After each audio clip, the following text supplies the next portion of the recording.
Good afternoon, everyone. It's 1:01 Central Time, so we're going to get underway with our program today. Thank you for being here.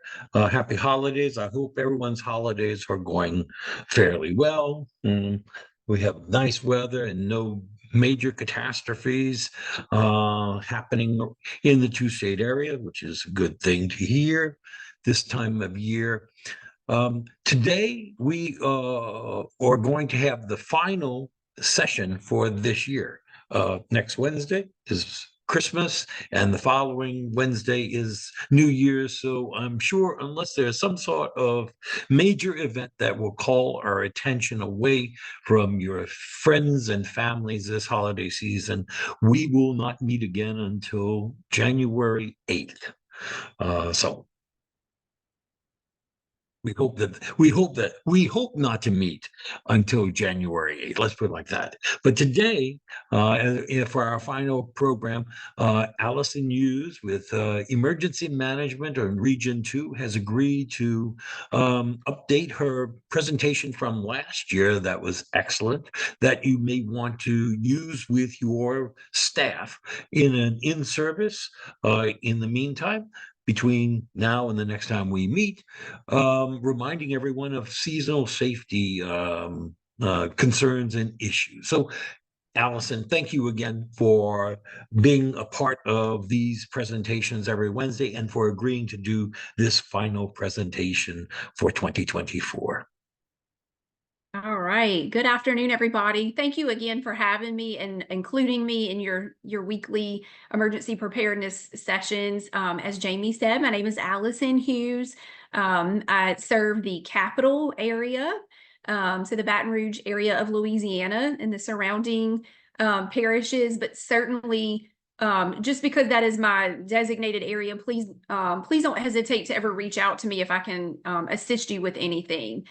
So I do handle healthcare emergency preparedness. A lot of my background is hospitals. And so I'm always excited to learn new things and have really enjoyed participating with this group and getting some insight into what you are seeing in the pre-hospital setting, out in the field and in people's homes. So with that, I want to thank you for what you do and really just provide some reminders of ways that you can protect yourself and others during the holiday season and really even beyond. So with that, we'll jump right in. The first thing I'll tell you before we actually do get started is that one of the things that I've learned in emergency preparedness and emergency management throughout the years is there are numerous acronyms. And so if there is something that if you're not familiar with, feel free to interrupt me. I certainly don't mind. I'd rather go ahead and define that for you than have you wonder in the entire presentation what I'm referring to. So I did jot down a few that I know are in the presentation. As we get to those, I will define them for you, just so that you have a little bit better understanding if you're not already familiar with those particular acronyms. So we'll start with personal safety. I think this time of year, really personal safety kind of becomes at the forefront as we're moving about not only within the work setting, but also, the hours of the day the daylight hours, I'll say, are getting shorter. So a lot of our activity in the evening is done after the sun has gone down. And so I thought personal safety might be something relevant for this time of year, but really any time of year. So the first thing we'll talk about is awareness of personal safety. Then we'll talk about how to stay connected and then sound the alarm if indeed assistance is needed in a particular situation. So under awareness, I think this time of year in particular, we have a lot of distractions. Many of us are very, very busy. We're answering calls and texts. We're checking emails in between visits to patients or really just any of our activities throughout the day. And so the one thing that I would just caution you as you're moving from your vehicle to the various points of service is to make sure that you are aware of your surroundings. One of the things, like I said, this time of year, now that we're in the daylight savings time, the hours of daylight that we have are limited, particularly in the evenings. And yesterday I went to the gym in the evening. I realized I got there, it was daylight. When I left out, it was dark already. So you may be seeing patients in the evening, or really just anywhere that you're going. I would kind of encourage you to just keep in mind as you're parking your vehicle, make sure if you're going to be coming out after the sun is going down, that you're making sure that you're parking in well-lit areas. So if we're going somewhere it's already dark, that's very easy to make sure we're in a well-lit area. But if you are getting somewhere while it's still daylight, and then you're leaving after the sun is going down, it's a little trickier. So I would encourage you to make sure that you are placing yourselves in your vehicles in areas that are as well lit as possible. Note areas where individuals could hide. This is another one that's kind of tricky. One of the things that I have learned in working with some security teams through the years is that when they're doing some kind of risk management strategies in keeping our various healthcare facilities safe, they always tend to look for areas where there are overgrown shrubs, bushes, fencing, things like that that could provide a cover for someone with ill malintent. So I would encourage you to do the same as you're going out into the community to take care of your patients, or even after hours activities. Just make sure that you are, as you're parking your vehicles, make sure that you are in areas that look to be safe areas. You don't want to be near, places where it looks like folks could hide. And then lastly, I would tell you to make sure that you have an escape route in mind at all times. So last year, I think someone really brought up an excellent point that I thought was worth mentioning again this year, is, when you're going to park your vehicles in at patients' homes, maybe parking at the edge by the street where you could quickly get away if you needed to. Just try not to be blocked in or avoid being blocked in by another vehicle if you're pulling all the way up into the driveway. Note the exits, that really goes for anywhere that you're visiting. And like I said, any time of year. You always want to make sure that you can get out or know how to get out. We'll change gears a little bit and we'll talk about mental health. I know this time of year can be really joyful for many of us. There are many of us that it can also be emotionally tough, depending on if we've experienced loss this time of year or loneliness. So I would encourage you, as you are taking care of others, don't forget about yourself. As healthcare providers, we are ingrained to take care of others. So sometimes we put ourselves on the back burner. I would caution you to make sure that you are taking very good care of yourself, particularly this time of year. Again, with the holidays rolling through, the busyness of this season, just make sure that you are, that you are looking out for yourself so that you can continue to be a provider of care for others. Some of the things I listed here, I know you're already familiar with, but I thought it may be worthwhile to provide some reminders. Exercise is an excellent way to take care of yourself. It's great stress relief. Getting enough rest, that can be a tricky one this time of year as well, but rest is super important. So we know that for our patients, it is also true for ourselves as well. And then making sure that you are getting a healthy intake of, all of the things on the food pyramid. And so water, all of the nutritious things. So please don't forget to take care of yourself. Check on others. Again, if you know that there are patients or family members or friends that, are a little vulnerable this time of year, please don't forget to check on them as well. We've always tell people, and it's true for us as well, to avoid isolation. Sometimes we do need a few minutes to ourselves, but I would encourage you to make sure that you are not isolating yourselves, and that your patients and family and friends are not being isolated either. And then recognize when help is needed and reach out. That one can be difficult as well. As many of us are parents, and we want to portray a very strong image for our children and others, especially those of us in healthcare. but recognize whenever you may need help, as well as your patients, and don't be afraid to reach out. One of the things that I think has been worked on over the last few years is the the breaking down the stigma around reaching out for help in the way of mental health. So please know it does not show a sign of weakness. It actually shows a sign of strength to realize that help is needed and to reach out. What I've done here at the bottom is I've linked a website that has a tremendous amount of resources that you may find helpful for either yourself or your patients, family, friends. And I checked these links earlier today to make sure that they were indeed functioning. Some of them I have updated, so they should be working. I know that we have Louisiana and Mississippi providers on the line, and so I wanted to make sure that I provided some state-specific resources that are available. So the Louisiana and Mississippi Departments of Health have some excellent resources on their respective web pages. So those are linked here for you as well. And one of the things as we're talking about mental health, but also personal safety is staying connected with others. So one of the things that I would recommend that may be a safe practice is to make sure that you're checking in with colleagues and friends, whether you're in a work setting or you're in a social setting.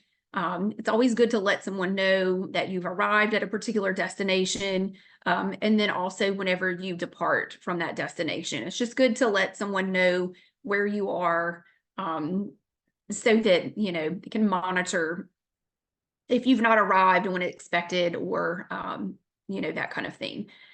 Some other things that you may want to consider are using a two-person or multi-person strategy in difficult cases. So y'all know best because this is your line of work, but there's always safety in numbers. So if you know that you have a particular visit that's going to be tough or has historically been a bit challenging or difficult, there's safety in numbers. So just keep that in mind. And then in the event that something escalates and that you realize that you're in a situation where you need help, I've just got a few things listed here that you may want to consider. Of course, there are numerous others. I think one of the easiest things that most of us have is a remote for our vehicles with the keys, and they typically will have some type of alarm on those devices. If you don't have that, you may want to consider placing a whistle on your keychain. My mom has had that for years, and so always thought that was interesting. And as I've become an adult, I understand what that is for. So that's another thing you may want to consider. Setting up an emergency phone call. I did hear one of the providers during our last session on seasonal safety share with the group that one of the things they have is a code word set up with their agency, where if they call and give that code word or even text and use that code word, the agency knows that that particular healthcare worker is in jeopardy and needs, or feels like they need help. So, and then last but not least, we can always shout for help, especially if we're in a setting where there are others nearby that may hear that and be able to assist. All right, so we'll change gears yet again and kind of move on from personal safety. These things fall under personal safety as well, but we'll get more specific and talk about fire safety. This time of year, the weather's getting colder. We're having family gatherings. Your patients may be, having to put additional sources of heat within their homes. Holiday lights are going up, lots of decorations.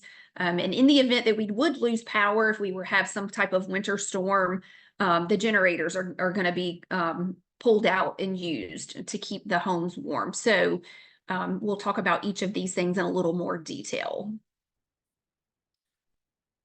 Okay, so according to the NFPA, those of you not familiar with the NFPA, that's the National Fire Protection Association. It's really a vetted resource that is used nationally in really all of the states throughout the United States. And so anything that you get from them is going to be considered a vetted resource and a good resource to share with your patients, family members, and each other. So the National Fire Protection Association has some statistics on their website that I found pretty interesting, and I thought for those of you that like numbers like I do, you may find these intriguing.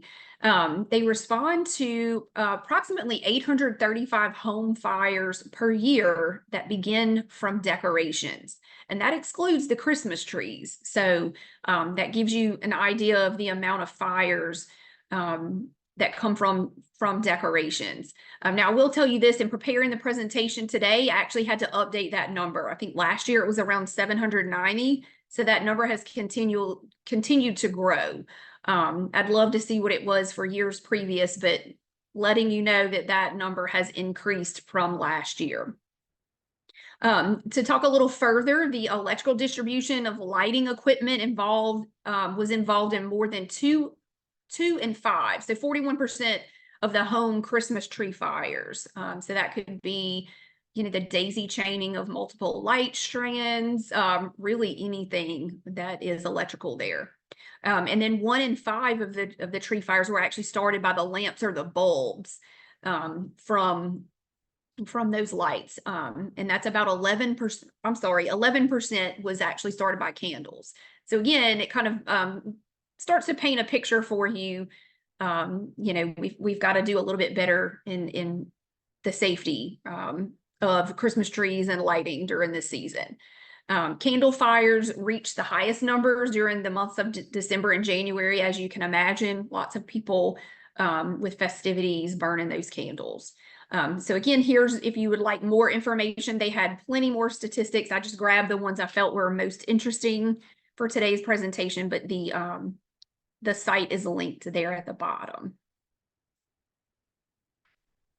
Continuing on, if you are looking for some information that you can share with either your team members or your patients and their family members, these are some excellent resources that are provided by the National Fire Protection Association.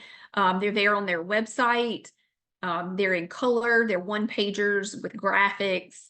I've pulled a few samples here just to give you an idea if you're needing some education or wanting to share some information. There are things on various topics. The ones I've pulled here you can see are cooking, safety, safety specifically around Christmas trees, and then kind of some general winter holiday safety.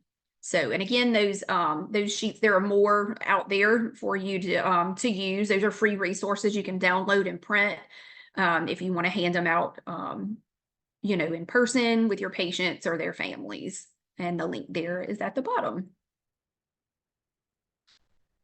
When we are talking about home heating, there's a number of resources on that as well. These are some additional one-pagers that I thought you may want to share with your patients. This will last us throughout the winter season, so even beyond the holidays. There are things on electrical or portable space heaters. Some of our patients probably have those. And then the portable fireplaces, which are pretty popular here over the last few years. So some excellent information and hopefully, good, easy to understand tips that you can share with your family members and team and patients. As we continue to talk about fire safety, I wanted to provide some links. Again, I know that we have Mississippi and Louisiana providers on the line, and so each of the state's offices of the state fire marshal have some excellent resources, downloadable information that you can share with your patients. One of the things that I thought was great for Louisiana, I'm not sure if it's offered in Mississippi, I didn't see it, but you may want to inquire about it. Louisiana offers a program called Operation Save a Life, where those who qualify can get a free smoke alarm. And in the past, the local fire service has been the ones to help install those. So just want to make you aware of that. There's some more information about it linked here. but an excellent resource, especially if you have elderly patients or low income patients that may need that type of resource. This is some links here for the Mississippi Office of State Fire Marshal. They've got excellent resources on their website as well.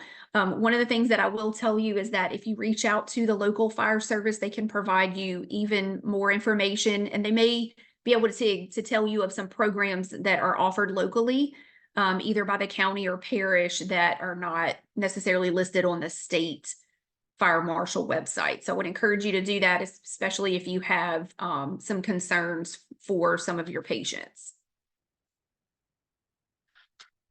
As we are talking about heating within the home, let's move into cooking.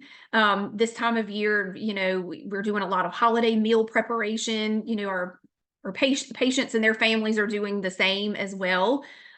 This particular page is actually pulled from the USFA, which is the United States Fire Administration. It's a division of FEMA.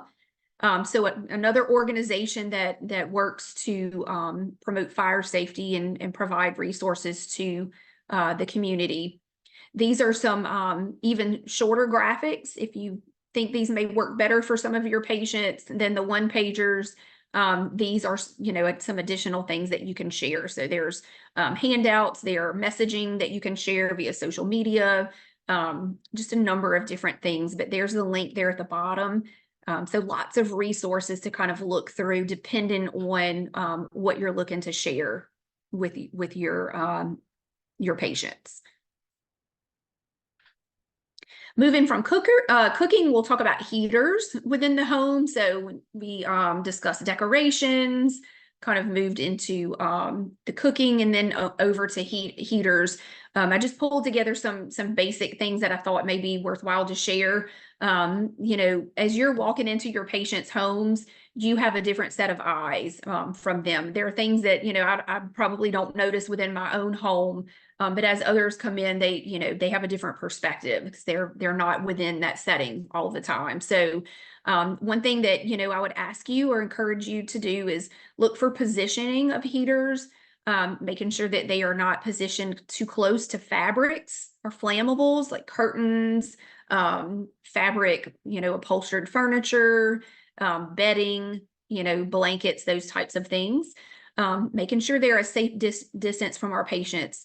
Many of you take care of nonverbal patients or patients that are not able to get up and move easily or at all. And so I would encourage you just to make sure, glance around and make sure that those heaters are not placed too close to where they may burn an individual. They may not be able to communicate to us that it's too hot, that those heaters are too close. Make sure that they're placing them, their families are putting them, or the patients are in a location where they can be monitored. So that's very important. The cords on some of these devices can pose a tripping hazard. So again, just some general safety tips there. And then making sure that those heaters are placed on a solid surface on the ground to prevent them from tipping over. So just some basic things that you probably already knew, but good to have some reminders. Let's talk a little bit about holiday lights. So again, moving back to the decor, you may or may not have heard the term daisy chaining.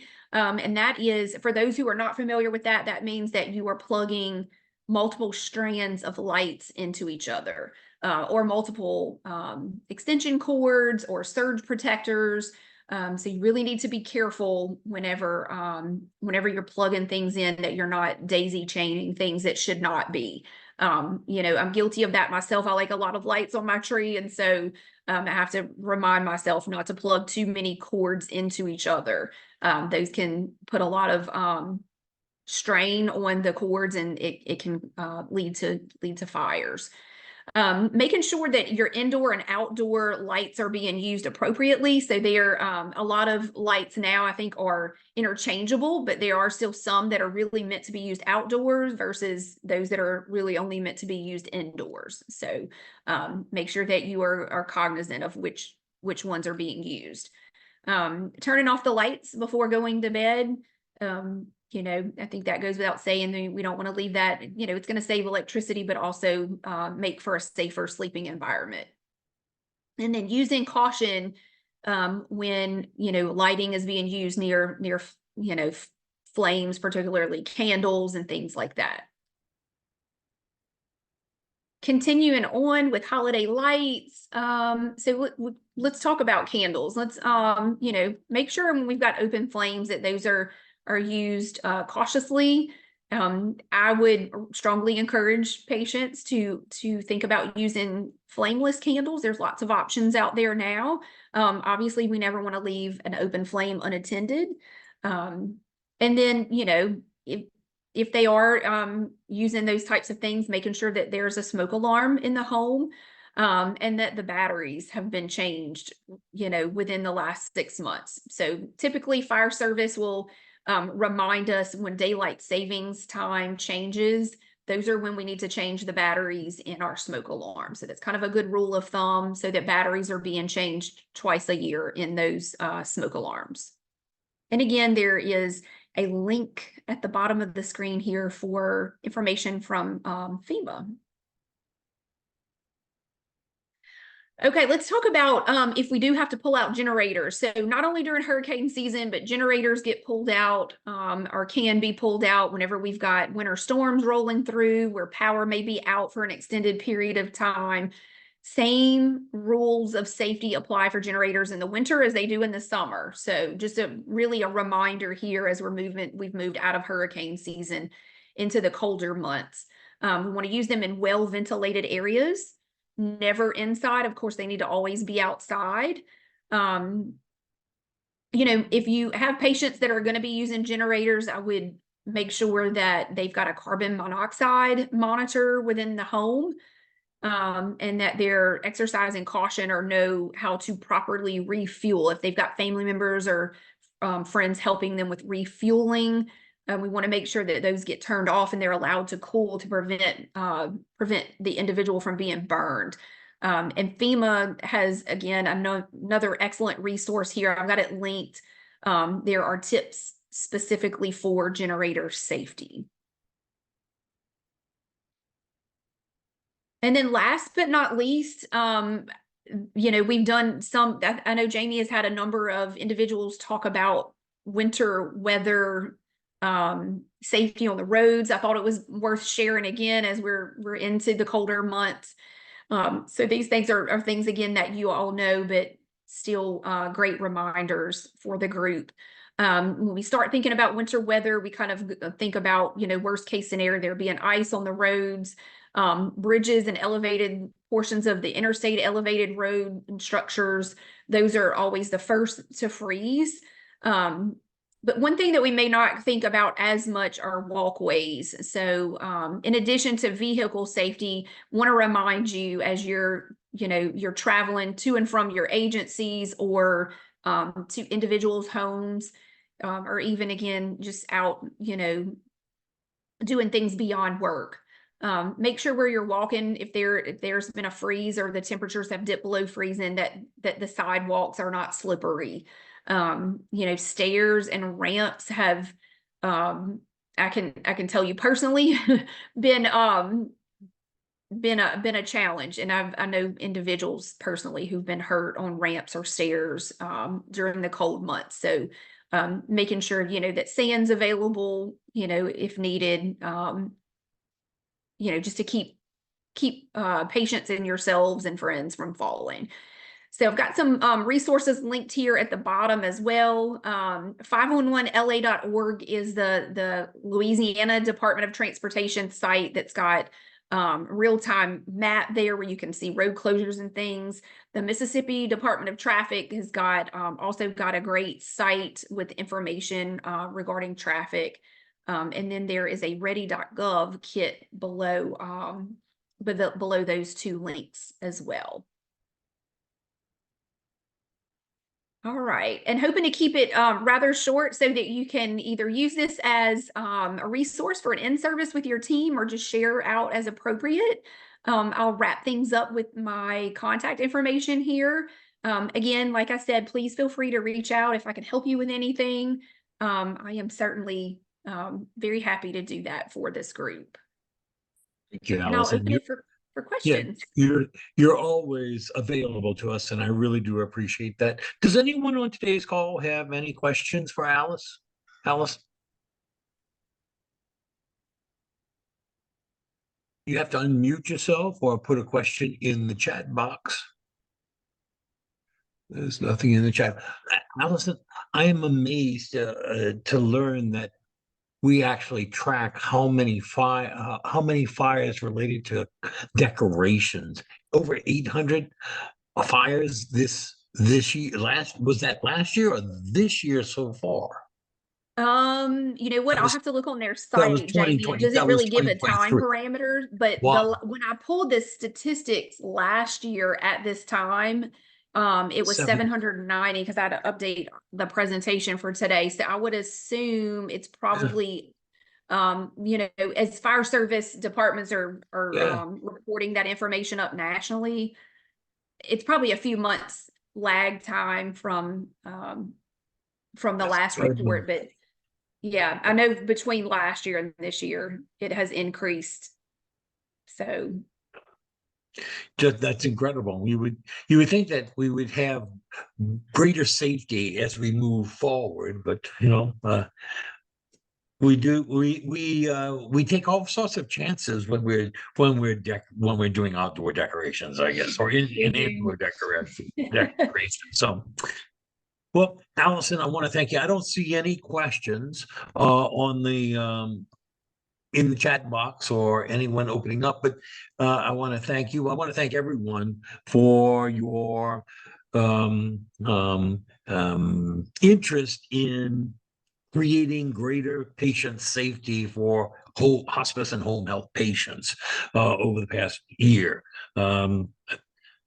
We're going to continue doing this as long as we have patients out in the field. So thank you for your service. Thank you, Allison. Thank you for your service. Folks on today's call, thank you for the services that you're providing to your local communities. And we'll see you all back here in the new year. thank Bye now. you. Thank Y'all have a you. great day. Y'all Thank too. you.